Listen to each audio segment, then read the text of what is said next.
Hello students, I am Kalpana Mishra and welcome back to my YouTube channel.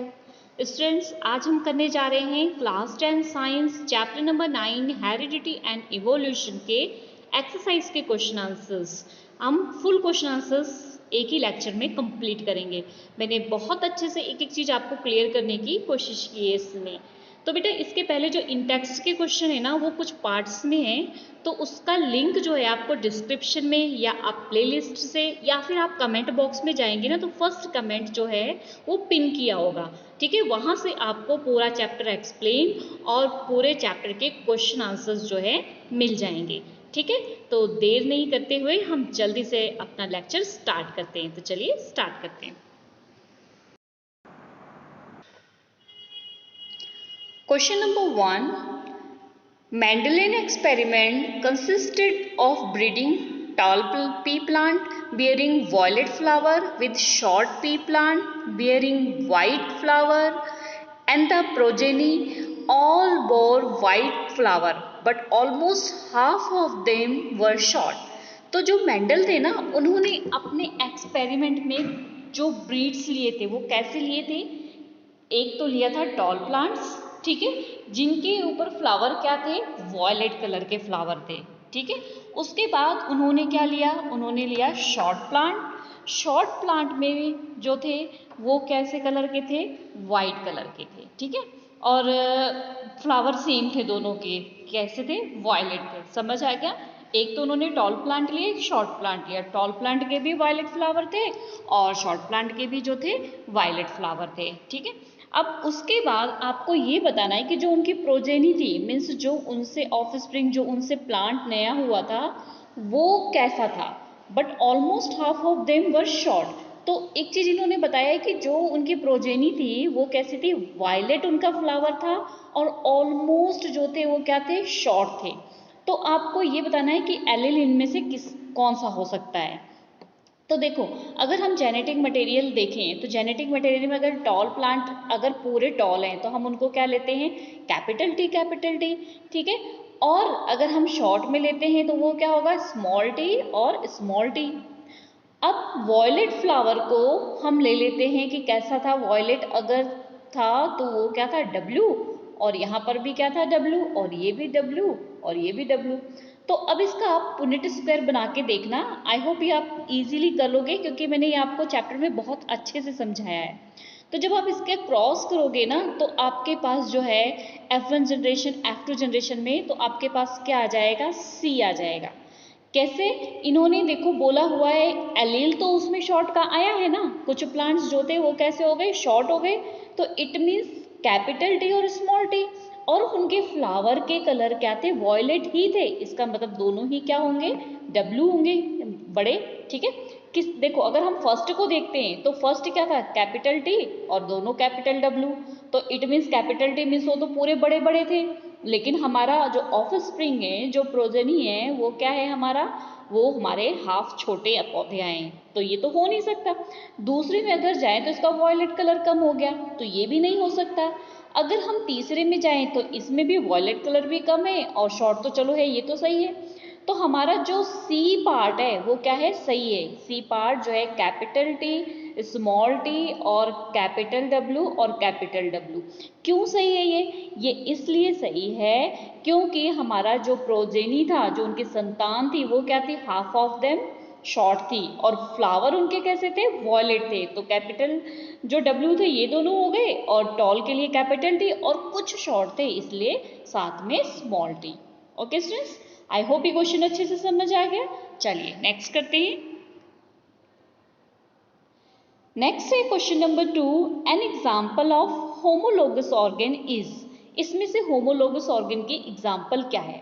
देखो, homologous organ क्या होते हैं, सबसे पहले आपको ये पता होना चाहिए, ठीक है। अगर फॉर एग्जाम्पल हम यहाँ पर देखें कि हमारी आर्म्स और डॉग के 4 लेग, तो दोनों का काम क्या होता है, दोनों का काम अलग अलग होता है ना। मीन्स जिनके बेसिक स्ट्रक्चर सेम है पर फंक्शन क्या है, अलग अलग है, वो कैसे ऑर्गन होते हैं, होमोलोगस ऑर्गन। ये आपने याद रखना है, ये डिफरेंस में आ जाता है, एमसीक्यू में आ जाता है, तो ये चीज आपको पता होना चाहिए। तो अगर हम यहाँ पर देखें, अगर हम अपने टीथ को देखो या एलिफेंट के टर्स को देखें तो हमारे टीथ क्या होते हैं, चीव करने के काम आते हैं और ये होल्ड करने के काम आते हैं। पोटैटो और रनर दोनों ही स्टेम है, पर दोनों के फंक्शन क्या हैं, अलग है। ठीक है, तो इसलिए हमने क्या ऑब्जर्व किया, इसमें ए बी सी जो तीनों हैं, तीनों के बेसिक स्ट्रक्चर लगभग सेम है, लेकिन फंक्शन क्या है इनके सबके अलग है। तो इट मीन्स इसका क्या है, ऑल ऑफ द अबव। ठीक है, समझ आ गया। चलिए नेक्स्ट क्वेश्चन देखते हैं। नेक्स्ट क्वेश्चन है हमारा, in evolutionary term we have more in common with. अगर हम इवोल्यूटरी टर्म देखें, विकास की दृष्टि से अगर हम देखें, जब हमारे अंदर इवोल्यूशन आई है, तो इनमें से कौन सा हमारे से कॉमन है, ए चाइनीज स्कूल बॉय, ए चिंपैंजी, ए स्पाइडर, ए बैक्टीरिया। तो राइट आंसर क्या है, राइट आंसर है चाइनीज स्कूल बॉय, क्योंकि हम किसके जैसे हैं, चाइनीज स्कूल बॉय के जैसे ही है ना। अगर आप देखोगे इवोल्यूटरी टर्म के अकॉर्डिंग, विकास की दृष्टि से, तो हमारे आँख नाक कान वो अलग है, उनकी थोड़ी सी चपटी नाक होती है, वो थोड़े से छोटे से होते हैं। ठीक है, लेकिन अगर हम सिमिलरिटी इनमें से देखें तो सबसे ज़्यादा हम सिमिलर किससे हैं, चाइनीज बॉय से हैं। ठीक है, नेक्स्ट है हमारा क्वेश्चन नंबर 4। क्वेश्चन नंबर 4 है कि आपने एक स्टडी में आपको पता लगा कि, मतलब एक स्टडी में ये पता लगा कि जो बच्चा है उसकी आईज क्या थी, लाइट कलर की थी। ठीक है, उसके पेरेंट्स की आईज क्या थी, वो भी लाइट कलर की थी। तो इस बेस पे आप ये कह सकते हैं कि क्या ये जो लाइट कलर था वो डोमिनेट है या फिर रेसेसिव है। अगर डोमिनेट है तो क्यों है, और रेसेसिव है तो क्यों है, ये बताना है। ठीक है, तो ये जो इन्फॉर्मेशन हमें मिली है ना बच्चे, ये इनकम्प्लीट इन्फॉर्मेशन है। हम इस बेस पे जो है ये नहीं डिसाइड कर सकते हैं कि जो लाइट कलर है डोमिनेट है या फिर रेसेसिव है, क्योंकि इसके लिए हमें किसकी जरूरत पड़ती है, हमें जो पेरेंट्स के ट्रेड से कम 3 ट्रेड्स की जरूरत पड़ती है। F1 जनरेशन में तो हमें पता ही नहीं लगता है कौन सा डोमिनेट है कौन सा रेसेसिव है। जब F2 जनरेशन में कुछ जो है उनमें से डिफरेंस आते हैं, जो उनके ऑफ स्प्रिंग होते हैं, प्रोजेनी होते हैं, वो अलग तरीके से आते हैं, तब हमें पता लगता है इनमें से डोमिनेट क्या था और रेसेसिव क्या था। तो ये जो हमें इंफॉर्मेशन दी है इससे हम नहीं पता लगा सकते हैं। ठीक है, चलिए नेक्स्ट क्वेश्चन देखते हैं। Question number 5, how are the area of study evolution and classification interlinked. आपको ये बताना है कि अगर हम स्टडी एरिया में देखें तो जो इवोल्यूशन है और क्लासिफिकेशन है ये एक दूसरे से कैसे लिंक्ड है। देखो इवोल्यूशन और क्लासिफिकेशन को अगर हम देखें तो इसमें क्या है, क्लासिफिकेशन जो है ऑर्गेनाइज्म की किस बेस पे है कि किस तरीके से जो ऑर्गेनाइज्म एक दूसरे से सिमिलर है और किस तरीके से एक दूसरे से डिफरेंस है, ये हमें किससे पता लग रहा था, क्लासिफिकेशन से पता लग रहा था।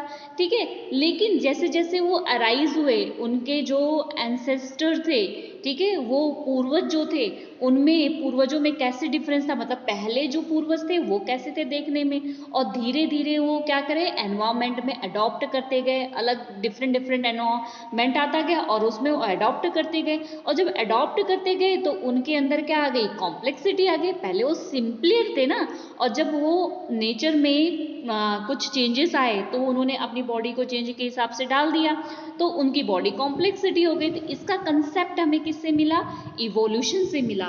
तो इससे हमें क्या पता लगा, इससे हमें ये पता लगा कि जो इवोल्यूशन है और क्लासिफिकेशन है दोनों का एक दूसरे से इंटरलिंक है। ठीक है, समझ आ गया। चलिए नेक्स्ट क्वेश्चन करते हैं। Question number 6, most important question in this chapter. Explain the term analogous and homologous organ. तो सबसे पहले हम लिखेंगे एनालोगस ऑर्गेन। और एनालोगस ऑर्गेन क्या होते हैं, those organ which have different basic structure, जिनका बेसिक स्ट्रक्चर तो अलग हो, ठीक है, but have the similar appearance and perform similar function are called analogous organ. मतलब इनका क्या है, ऐसे ऑर्गेन जिनका बेसिक स्ट्रक्चर तो बिल्कुल अलग हो। ठीक है, जो बेसिक स्ट्रक्चर है, दोज ऑर्गेन विच है बेसिक स्ट्रक्चर क्या है, कैसे हैं? Those organism which have basic structure but have the similar appearance and perform the similar function are called the analogous organ.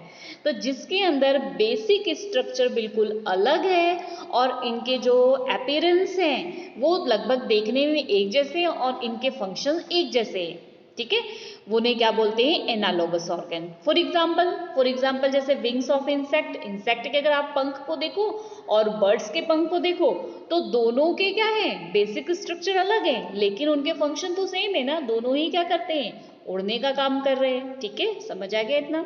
चल, होमोलोगस ऑर्गन का मतलब those organ which have the same basic structure, मतलब इनके basic structure क्या होंगे? Same होंगे but different function, लेकिन उनका फंक्शन क्या होगा?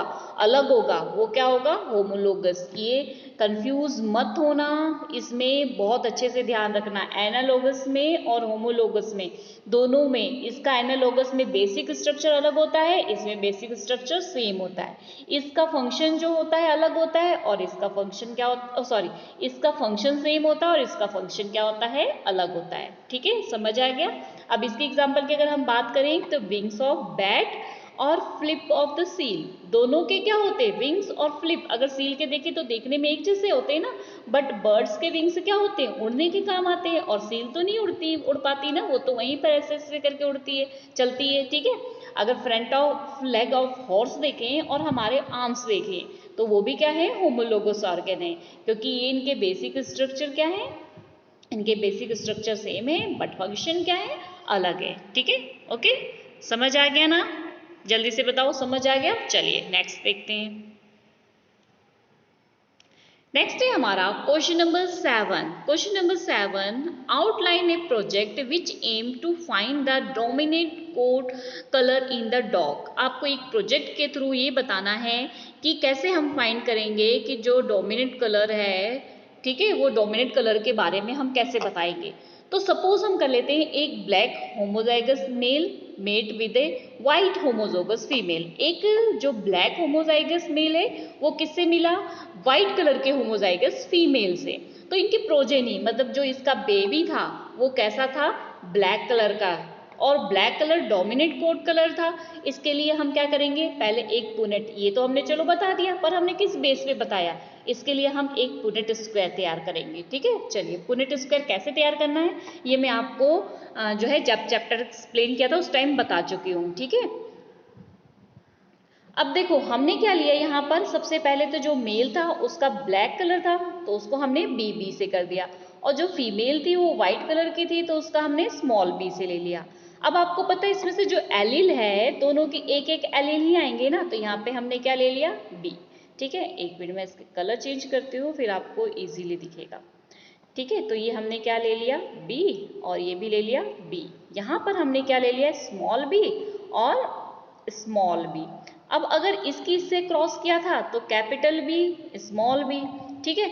अब अगर इसकी हमने इससे क्रॉस किया तो क्या आया? Capital B small B. इसी तरीके से इसको अगर हमने इससे क्रॉस किया तो कैपिटल बी स्मॉल बी।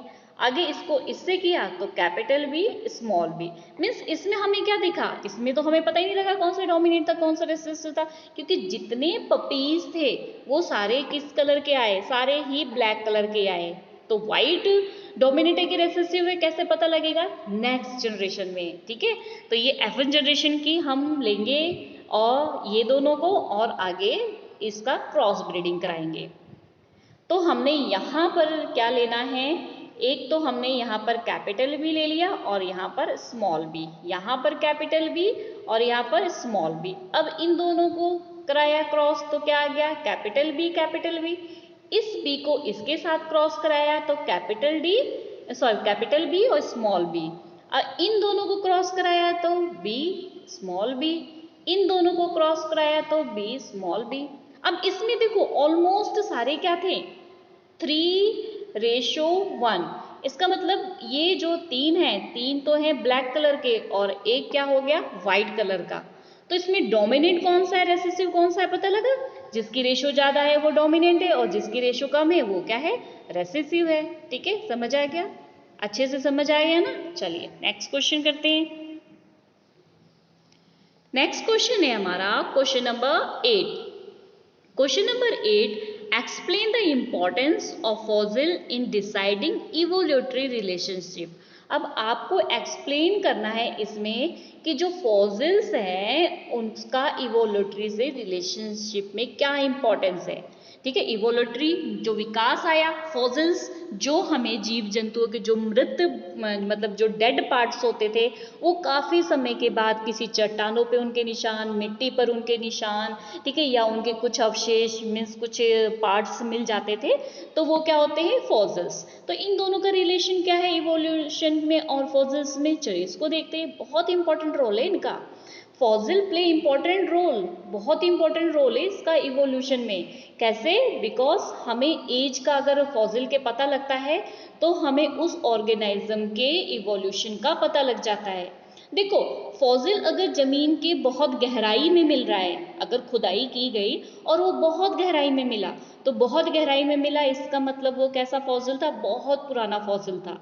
और अगर हमें वो पहले मिल गया तो इसका मतलब क्या है, वो अभी कुछ जल्दी का है। हमने खुदाई की, ठीक है, हमने जमीन को जब खोदा तो सबसे ऊपर फर्स्ट लेयर पे हमें जो फॉसिल मिला, ठीक है, इट मीन्स वो भी नया नया है।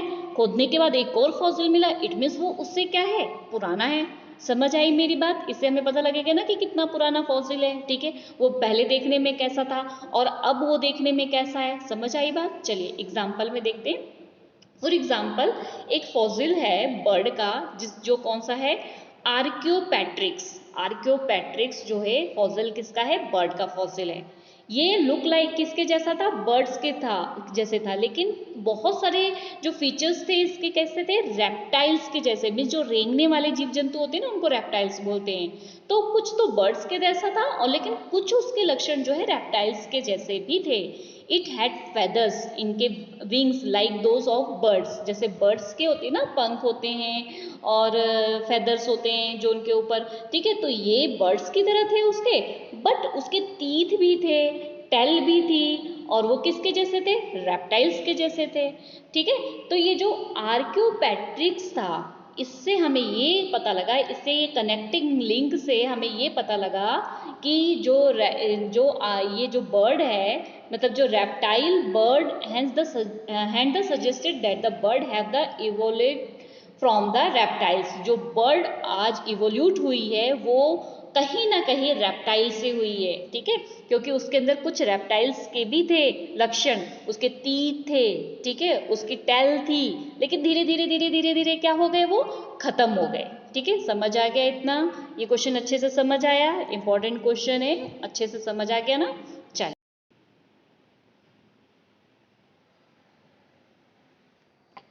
Question number 9। अब क्वेश्चन नंबर 9 में ये पूछा गया है कि कुछ एविडेंस थे जिसमें ये बताया गया था कि जो जीवित चीज़ें हैं आज वो किससे मिली हैं, वो कहीं ना कहीं जो नॉन लिविंग थी, मतलब जो निर्जीव थी, ठीक है, जो इनएनिमेट मैटर थे, मीन्स जो बिना काम की चीज़ें, जिसको निर्जीव कहते हैं, जिसके अंदर जान नहीं है, तो नॉन लिविंग होते हैं। ठीक है, उनसे ही जो है जीवित चीज़ें, जो लाइफ है वो एग्जिस्ट हुई है। तो इसके लिए जो है इस एविडेंस को जो है किसने बताया था, इस एविडेंस को बताने के लिए जो थे स्टैनली एल मिलर और हारोल्ड सी उरेया, इन दोनों ने क्या किया, एक्सपेरिमेंट किया। ये एक्सपेरिमेंट इन्होंने कब किया, 1953 में किया था, जिसमें इन्होंने क्रिएट किया था एक आर्टिफिशियल एनवायरनमेंट, जो कि कैसा था, जो पहले के अर्थ का एटमॉस्फेयर था ना, कुछ इस तरीके से इन्होंने ऐसा एटमॉस्फेयर वहाँ पर क्रिएट किया। और उस एटमॉस्फेयर में इन्होंने क्या कंटेन किया था, इन्होंने अमोनिया, हाइड्रोजन और भी कई गैसेस डाली थी, और साथ में वहाँ पे जो था वो किसके जैसा वहाँ पे प्रोवाइड किया था मीडियम, अर्थ के जैसा, जैसे कि अर्थ में पहले के टाइम में रहा होगा। अब उसके बाद क्या हुआ, उन्होंने उसमें कुछ गैसें जो रखी थी, उन गैसों का टेम्परेचर कहाँ रखा था, कम 100 डिग्री सेल्सियस से थोड़ा सा कम रखा था। बाद में उन्होंने जो है ये पता लगाया, उसमें क्या किया, एडिशनल और भी कुछ किया। क्या किया, स्पार्क्स, जैसे कि लाइटिंग नहीं होती आज के टाइम में, ऐसी लाइटिंग वहाँ पे कुछ ऐसा मीडियम प्रोवाइड किया। ठीक है, जो कि पहले के टाइम में जो थी कॉमन थी ये लाइटिंग होना। उसके बाद एंड में उनको इस एक्सपेरिमेंट में क्या मिला कि जो उन्होंने 20 मीडियम क्रिएट किए थे ना, उसमें से 11 जो थे वो जो अमीनो एसिड था उसमें जो लाइफ थी वो रिक्वायर हो रही थी, लाइफ एग्जिस्ट हो रही थी। समझ आया एक्सपेरिमेंट? इन दोनों ने मिल करके, रुक जाओ मैं इसको क्लीन करके आपको थोड़ा सा फिर से रिपीट समझाती हूँ, ठीक है, जिससे आपको समझ आ जाएगा अच्छे से।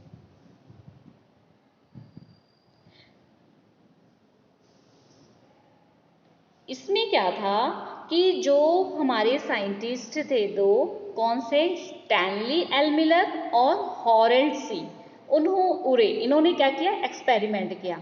कब किया इन्होंने? 1953 में। इन्होंने जो है एनवायरमेंट बनाया हमारी अर्थ का, जैसे कि पहले आर्टिफिशियल एनवायरमेंट बनाया जैसे कि पहले होता था। इसमें क्या क्या मिला इन्होंने इकट्ठा किया, अमोनिया, हाइड्रोजन और भी कई गैसेस, ठीक है, जैसे कि पहले अर्थ में जो चीज़ प्रोवाइड थी। उसके बाद इन्होंने क्या किया, इन गैसों को 100 डिग्री से थोड़ा सा कम टेम्परेचर में रखा, ठीक है, और वहाँ पे जो स्पार्किंग भी कराई, जो कि कैसी थी, जैसे कि लाइटिंग होती है ना, उस तरीके की थी। क्योंकि जो ये पहले का टाइम था ना, इसमें ये जो लाइटिंग होना जो था वो कॉमन था, ठीक है। उसके बाद इस एक्सपेरिमेंट में उन्होंने ये देखा, अगर उन्होंने 20 अमीनो एसिड मीडियम प्रोवाइड किए थे तो उसमें से 11 जो है वो क्रिएट हो गए थे, जो कि लाइफ के लिए क्या था, रिक्वायर्ड था। तो इस एविडेंस से हमें पता लगा कि जो इनएनिमेट मैटर हैं उनसे ही जो है लाइफ और जो origin, life of origin, origin of life है वो मिला, ठीक है। Next, question number 10. Explain how sexual reproduction give rise to more viable variation than asexual reproduction. How does this affect the evolution those organisms that reproduce sexually? देखो ये बोल रहे हैं कि जो सेक्सुअल रिप्रोडक्शन है, ठीक है, उनमें वेरिएशन ज़्यादा होती है किसके according, then asexual reproduction. Asexual reproduction में कम होते हैं और सेक्सुअल में क्या होते हैं, ज़्यादा होते हैं। तो इसको कैसे होते हैं ये आपने बताना है कि सेक्सुअल रिप्रोडक्शन में जो है वेरिएशन कैसे ज़्यादा आती है। तो देखो सेक्सुअल रिप्रोडक्शन में सबसे पहले आपको ये पता होना चाहिए कि दो जीवों की जरूरत होती है, मीन्स एक मेल और एक फीमेल। तो जब मेल और फीमेल आपस में फ्यूज होते हैं सेक्सुअल रिप्रोडक्शन में, तो इसमें क्या होता है कि जो डीएनए कॉपी होती है उसमें कहीं ना कहीं एरर आ जाता है, ठीक है, पूरी तरीके से कॉपी नहीं हो पाता है। मेल का फीमेल का जब कॉपी हुआ ऑफस्प्रिंग में तो कुछ एरर आ जाता है, तो इसकी वजह से जो है वेरिएशन आ जाती है, ठीक है। रैंडम क्या होता है, जो पैटर्नल और मैटर्नल क्रोमोसोम होते हैं वो जो सेक्स सेल जब फॉर्म होती है तो उसमें भी कुछ रैंडम चेंजेस आ जाते हैं, ठीक है। नेक्स्ट, जब वो जेनेटिक मटेरियल एक्सचेंज करते हैं, जो होमोलोगस क्रोमोसोम होते हैं, जब वो गेमेट्स बनते हैं, means X X X Y जो क्रोमोसोम, जो हमारे 22 पेयर क्रोमोसोम और दूसरे मतलब मदर के 22 क्रोमोसोम और फादर के 22 क्रोमोसोम वो आगे जाते हैं, तो जब गेमेट फॉर्म होता है तो उसमें कहीं ना कहीं जेनेटिक मटेरियल में कहीं ना कहीं वो चेंजेस आ जाती है, ठीक है। तो इस तरीके से हम एक्यूमुलेट कर सकते हैं जो वेरिएशन है वो रिप्रोडक्शन में, जब रिप्रोडक्शन में एक पीढ़ी से दूसरी पीढ़ी में, एकदम से नहीं, एक पीढ़ी से दूसरी पीढ़ी, उससे अलग पीढ़ी, उससे अलग, ऐसे मतलब बहुत सारा टाइम अगर बीत जाता है तो एक बहुत लंबा वेरिएशन हमें देखने को मिलता है। जैसे आपके मम्मी पापा, उनके दादा दादी, उनके दादा दादी, उनके दादा, मतलब ऐसे एक लंबा समय अगर गुजार दें तो काफ़ी वेरिएशन देखने को मिलता है। तो इस केस में हमें ये पता चला जो एसेक्सुअल रिप्रोडक्शन है इसमें वेरिएशन जो होती है वो लिमिट में होती है, बहुत कम होती है। क्यों? क्योंकि इसमें वन पेरेंट इन्वॉल्व होते हैं, इनका ऑफ स्प्रिंग जो है लगभग जो है अपने पेरेंट्स के जैसा ही होता है। और जो सेक्सुअल रिप्रोडक्शन है इसमें ऑफ स्प्रिंग कैसा होता है, इसमें ऑफ स्प्रिंग जो है बहुत सारे चेंजेस आते हैं क्योंकि इसमें दो पेरेंट्स इन्वॉल्व होते हैं, ठीक है। चलिए नेक्स्ट क्वेश्चन देखते हैं। Question number 11. How is the equal genetic contribution of a male and female parents ensure in the progeny? मतलब कैसे आप बताओगे जो इक्वल जेनेटिक कंट्रीब्यूशन होता है मेल और फीमेल में जब उनकी प्रोजेनी होती है, मीन्स उनकी संतान होती है, ठीक है। तो हमें पता है equal genetic contribution of the male and female parent ensure in progeny through the inheritance of equal number of the chromosome from the both parents. हमें पता है कि बोथ पेरेंट्स में इक्वल नंबर ऑफ क्रोमोसोम होते हैं। कितने होते हैं? 23 पेयर्स क्रोमोसोम होते हैं, ठीक है, 23 pair chromosome, but not all pair, मतलब दोनों सब एक जैसे सेम नहीं होते हैं। 22 पेयर क्या होते हैं? ऑटोसोम्स, और एक पेयर जो होते हैं वो सेक्स क्रोमोसोम होते हैं, ठीक है। जो सेक्स क्रोमोसोम है वो कौन किससे रिप्रेजेंट करते हैं? हम एक्स और वाई से रिप्रेजेंट करते हैं। तो मेल में जो सेक्स क्रोमोसोम होते हैं वो क्या होते हैं? एक्स वाई, और फीमेल में क्या होते हैं? दोनों ही एक जैसे होते हैं, एक्स एक्स, ठीक है। फीमेल में एक्स एक्स और मेल में एक एक्स होता है और एक वाई होता है, ठीक है। ड्यूरिंग द प्रोसेस, जब इस रिप्रोडक्शन होता है तो इस टाइम में जब फर्टिलाइजेशन होता है तो क्या होता है? अगर मेल गेमेट का जो है वो फीमेल गेमेट से फ्यूज होता है तो जाइगोट बनता है, मतलब दोनों आपस में फ्यूज हुए तो क्या होता है? जाइगोट बनता है। तो इसमें क्या होता है? एक एक, चाहे इसका एक्स हो चाहे इसका वाई हो, एक एक जो है वही फ्यूज होते हैं, एक एक क्रोमोसोम ही फ्यूज होते हैं, ठीक है। तो जब जाइगोट बना वो डिप्लॉइड्स होता है, क्योंकि एक मदर का आता है और एक फादर का आता है, दो आते हैं, ठीक है। फिर उसके बाद जो जाइगोट रिसीव होता है उसमें जो जेनेटिक मटेरियल होता है वो दोनों पेरेंट के होते हैं, ठीक है। मेल का 22 तो ऑटोसोम्स तो होता ही होता है, साथ में 1 एक्स होगा या फिर वाई होगा। फीमेल में 22 ऑटोसोम्स तो होगा 1 एक्स होगा, क्योंकि फीमेल के पास क्या होता है? दोनों ही एक्स होते हैं। समझ आया? चलो एक बना के दिखाती हूँ मैं आपको। देखो, मेल में 22 प्लस एक्स वाई, ठीक है। फीमेल में 22 प्लस एक्स एक्स, ठीक है। अब इनको फ्यूज होने के लिए क्या होगा? इनको फ्यूज होने के लिए 22 साथ में क्या हो जाएगा? 22 एक्स, या फिर 22 के साथ क्या चला जाएगा? y जाएगा, ठीक है। यहाँ पर सेम 22 के साथ या तो x जाएगा या फिर 22 के साथ दूसरा x चला जाएगा। मान लो 22 का ये x इस x से क्रॉस हुआ तो ये क्या बन जाएगा? 44, मतलब अब ये पेयर नहीं है, ठीक है, अब ये सिंगल क्रोमोसोम बन गया। 44 और ये x और ये x क्या हो जाएगा? XX, ठीक है। तो ये क्या बन गया? ये बन गया आपका गर्ल बेबी, क्योंकि दोनों में सेम क्रोमोसोम है, ठीक है। अगर ये वाला 22 इसके साथ क्रॉस कर गया तो ये क्या बन गया? 44 प्लस एक्स वाई, इसका मतलब ये क्या हो गया? बॉय बेबी हो गया, ठीक है। समझ आया ना मेरी बात? जो मैं समझाने की कोशिश कर रही हूँ, समझ आया? क्या समझाया हमने? यहाँ पे क्वेश्चन ये बोला था कि जेनेटिक जो होते हैं इक्वल, जो उनकी प्रोजेनी होती है उसमें इक्वल आते हैं, इक्वल कंट्रीब्यूटर होते हैं दोनों मेल और female parents.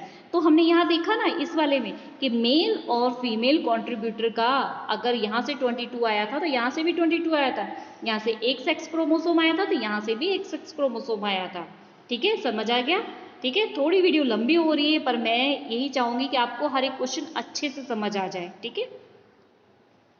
Next, question number 12. Question number 12. Only variation that confer an advantages to an individual organism will survive in a population. Do you agree with this statement? Why or why not? अब जो variation है इससे जो advantages हैं तभी, मतलब variation के advantages ये कंफर्म कर रहे हैं कि जो आज पॉपुलेशन सरवाइव कर रही है, जो जीव आज सरवाइव कर रहा है वो किसके कारण कर रहा है? वेरिएशन के कारण कर रहा है। अगर इस स्टेटमेंट से आप एग्री हो तो क्यों, और नहीं हो तो क्यों नहीं हो? तो यस, वेरिएशन जो है वो कन्फर कर रहा है advantages of individual organism are inherited. अगर इंडिविजुअल ऑर्गेनिज्म में जो चेंजेस आ रहे हैं, वेरिएशन आ रही है, इसी वजह से वो आज जीवित हैं। नहीं तो वो क्या होगा? वेरिएशन नहीं आएगी, एनवायरमेंट के अकॉर्डिंग उनकी बॉडी नहीं ढलेगी तो वो क्या हो जाएंगे? खत्म हो जाएंगे, फिनिश हो जाएंगे। अगर वेरिएशन आई, एटमॉस्फेयर के अकॉर्डिंग अपनी बॉडी को उन्होंने सर्वाइव कर पाए, तभी वो आज जीवित हैं, ठीक है। तो the organism can survive longer in A environment and maintain its existence in the population. अगर वो सर्वाइव कर पाए हैं तभी आज की पॉपुलेशन में वो एग्जिस्ट कर रहे हैं, ठीक है। समझ आ गया क्वेश्चन अच्छी तरीके से? Okay students, thanks for watching. Please like, subscribe and share करना मत भूलना। मिलते हैं नेक्स्ट वीडियो में, तब तक के लिए बाय बाय।